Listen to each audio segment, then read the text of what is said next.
Hi, what I wished I knew 15 years ago.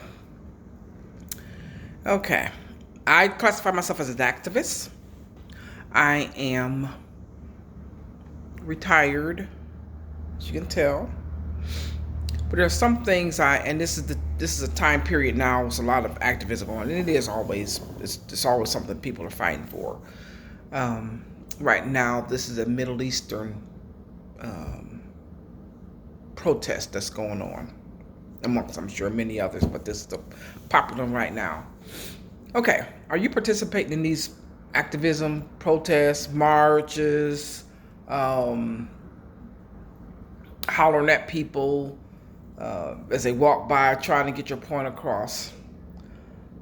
What my experience has been, and you have to evaluate what it is that you're fighting about. And I'm going to share my experience of what the issue was that I had and why I'm not doing that anymore. Um, it takes a lot of energy, physical energy, to do that. And it also, the reason behind it, you're going to get some organizers that are not really interested in the solution. Why? Because they're getting paid. If they find a solution, that means they won't be getting paid anymore. And that goes for, as I talked about earlier, about issues going on in the Middle East, as well as organizations like, I don't know, and I'm not trying to be downgrading anybody who's going through with this, but I have an issue with cancer research. I have managed to, through my working my own shadow work, doing Reiki, I'm pronouncing that Reiki, on myself, I've been able to circumvent several pre-cancerous diagnosis by just focusing on my body, focusing on the stress levels or whatever is calling that particular part of my body to be disruptive, diseased. And so what I've learned, and I'm trying to sit this camera down so it don't tip over. But what I've learned is that a lot of entities out here, these people are getting paid. Especially, I'm thinking right now of the issue with going on in the Middle East. The organizers of these particular, whatever I call it, marches, rhetoric, propaganda. Where are these people getting paid? And you're there working for free. They're using your energy to propel them to get their message across. And it might be I'm not saying it might not be a good message, but the issue becomes, is it a solution-based methodology that they're looking for?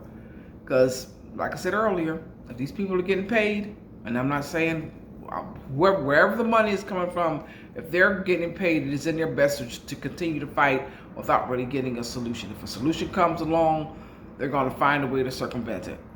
And that reminds me of the issue with the wall.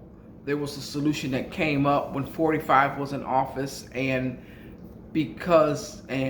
what they call both sides of the aisle worked on this, it was a solution, and because it didn't have his name on it, he refused to pass it. So be careful of who you're hanging around with. Are they really solution oriented, or are they just making noise in the effort to keep up the interest so they can keep their income, their livelihood coming in, which is the money. So, but yeah, that's what I wish I knew years ago when I was out protesting. I'd probably be a lot farther ahead. And I hope you find your journey's worth. If you're out there protesting as an activist, pick your fight. Okay? That was another thing that I've learned as a bonus here. Pick your fight. My fight is, there's a lot of causes out here. My fight is I'm fighting for the interest through my actions of what's going on in the Congo. What does that mean? I don't replace my computer every 4 or 5 years. My phone, as long as I can make a phone call off it and do this video and send a message out, That's what it's for. I don't have to have the new greatest latest, because each time that happened, that's waste. There's more resources that are coming out, and the level of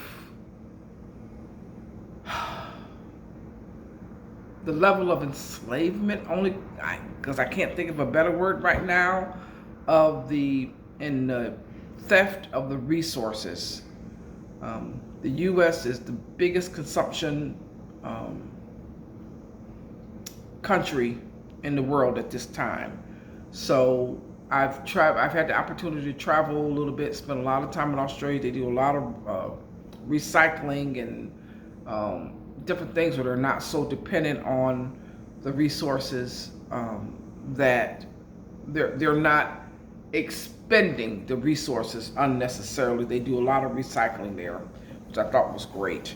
But yeah, so no, that's my activism. Mine is through my choices that I make and what I spend my money on. So what is your personal solution to the inhumanity and injustice that's going on in the world today? Okay, post it in the comments. I'd love to know. Thanks a lot. I'll see y'all later. Bye. Oh, the usual: like, subscribe, comment. I'm not used to that part, but anyway, y'all take care. Okay, bye.